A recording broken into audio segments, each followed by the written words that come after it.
अभी तक हमने देखा कि त्रिलोक सिंह के दो बेटों हिमांशु और रोहन को भूत ने अपना शिकार बना दिया है। त्रिलोक सिंह को जंगल में एक बाबा मिलते हैं जो कि उन्हें उनके परिवार की रक्षा के लिए उनको कांतारा भगवान का एक पत्थर देते हैं। त्रिलोक सिंह उस पत्थर को अपनी जेब में रखते हैं और अपने बच्चों को ढूंढने के लिए निकल पड़ते हैं। लगता है ये कोई साधु बाबा थे। हाँ, मैंने उनके हाथों में माला देखी थी। इस जंगल में तपस्या करते होंगे। अरे जो भी हो, जरूर कोई अच्छे इंसान होंगे, तभी उन्होंने हमारी मदद के लिए कांतारा भगवान का पत्थर दिया। हाँ, और अब इसकी मदद से हम अपने परिवार की सुरक्षा कर सकेंगे। चलो जाकर बच्चों को ढूंढते हैं। यशोदा और त्रिलोक सिंह जंगल में आगे की तरफ अपने बच्चों को ढूंढने के लिए निकल पड़ते हैं। हिमांशु बेटा, कहाँ हो तुम? हिमांशु! हिमांशु बेटा, कहाँ हो तुम? मेरी आवाज सुनाई दे रही है क्या? हिमांशु तो 2 दिन से गायब ही है और अब सुप्रिया और रोहन का भी कुछ पता नहीं चल रहा। हाँ, पहले हमें सुप्रिया और रोहन को ढूंढना होगा, फिर हम चारों मिलकर एक साथ हिमांशु को ढूंढ लेंगे। अब त्रिलोक सिंह और यशोदा दोनों सुप्रिया और रोहन की तलाश करने लगे। दोनों चलते चलते उस जगह पर पहुंच जाते हैं जहां पर ये दोनों सुप्रिया और रोहन से अलग हुए थे। क्या आपको याद है, यहाँ से सुप्रिया और रोहन बाईं तरफ गए थे और हम दोनों दाईं तरफ। हाँ, यही वो जगह है। चलो अब हम लोग भी बाईं तरफ जाते हैं, शायद आगे जाकर वो दोनों हमें मिल जाएं। अब त्रिलोक सिंह और यशोदा उसी दिशा में जाने लगते हैं जहां एक दिन पहले सुप्रिया और रोहन गए थे, पर सुप्रिया और रोहन का कोई पता नहीं चलता।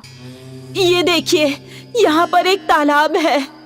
अरे हाँ, तालाब तो है, पर इसका पानी लाल क्यों है? चलिए जाकर देखते हैं।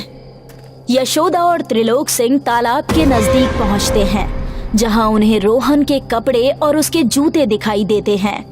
अरे ये तो रोहन के कपड़े हैं। इसका मतलब रोहन और सुप्रिया यहाँ आए थे। त्रिलोक सिंह तालाब के पानी में हाथ डालता है तो वो देखता है कि इस पानी में खून मिला हुआ है। पानी में तो खून मिला है। मुझे तो लगता है हमारे बच्चे जरूर कोई संकट में हैं।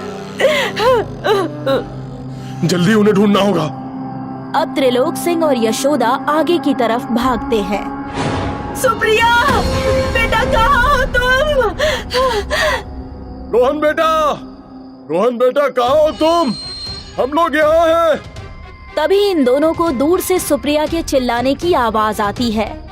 मम्मी! तुमने कुछ सुना? हाँ, ये आवाज तो सुप्रिया की है। लगता है वो हमारे आसपास ही कहीं है। मम्मी, पापा, कहाँ हो आप लोग? आवाज वहाँ से आ रही है। चलो वहाँ चलते हैं। तभी इन्हें सामने से सुप्रिया इनकी तरफ भागती हुई दिखाई पड़ती है और अपनी माँ यशोदा को गले से लगाते हुए रोती है।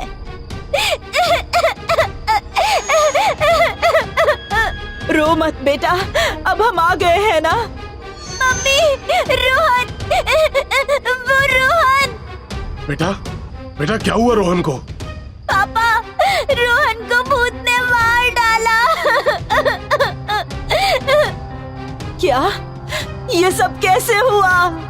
मम्मी, हम दोनों तालाब के किनारे गए थे। रोहन नहाने के लिए तालाब में उतरा। वो नहा ही रहा था कि भूत ने आकर उसका पैर खींचा और रोहन को वही मार डाला। रोहन की मौत के बारे में सुनकर त्रिलोक सिंह और यशोदा रोने लगते हैं। बेटा, हिमांशु का भी कुछ पता नहीं चल पा रहा है। मुझे तो नहीं लगता कि हिमांशु भैया आप जिंदा है। ये जंगल बहुत डरावना और खतरनाक है। हमें यहाँ से वापस चले जाना चाहिए। तुम ठीक कह रही हो बेटा, चलो घर चलते हैं। हाँ, हमें यहाँ आना ही नहीं चाहिए था। अब ये तीनों घर के लिए जाने लगते हैं, पर शाम होने की वजह से इन्हें कुछ भी साफ साफ दिखाई नहीं दे रहा है। मम्मी, अंधेरा बहुत हो गया है, मुझे तो रास्ता भी ठीक से दिखाई नहीं दे रहा। बेटा, जो भी हो, हमें रात होने से पहले इस जंगल से निकलना है। जल्दी जल्दी चलो, क्योंकि रात को यहाँ पर हमारी जान के लिए भी खतरा है। ये तीनों तेजी से जंगल से बाहर की तरफ बढ़ने लगते हैं। तभी इन्हें सामने से कालनाथ आता हुआ दिखाई देता है। कहाँ जा रहे हो आप लोग? अब हमें नहीं घूमना इस जंगल में, हम अपने घर वापस जा रहे हैं। क्यों, क्या हुआ? ये तो बहुत खूबसूरत जगह है। जो भी हो, अब हमें यहाँ एक पल के लिए भी और नहीं रहना। तुमने तो यहाँ का किला ही नहीं देखा। चलो मैं तुम्हें किला दिखाता हूँ। हमें नहीं देखना कोई किला विला, हम अपने घर वापस जा रहे हैं। बहुत खूबसूरत किला है, आप चलिए तो सही, आपको बहुत मजा आएगा। हमने कहा ना, हमारा मन नहीं है।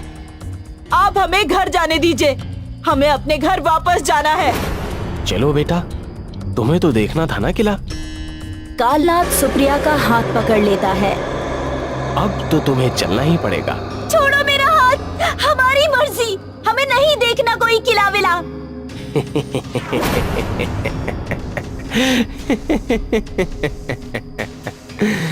तुम्हारी मर्जी इस जंगल में नहीं चलेगी बच्ची। तुम लोग यहाँ आए तो अपनी मर्जी से हो, पर यहाँ से मेरी मर्जी के बगैर नहीं जा सकते।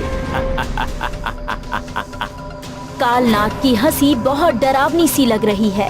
वो सुप्रिया का हाथ पकड़कर उसको अपने साथ ले जाने लगता है। त्रिलोक सिंह कालनाथ को धक्का देता है।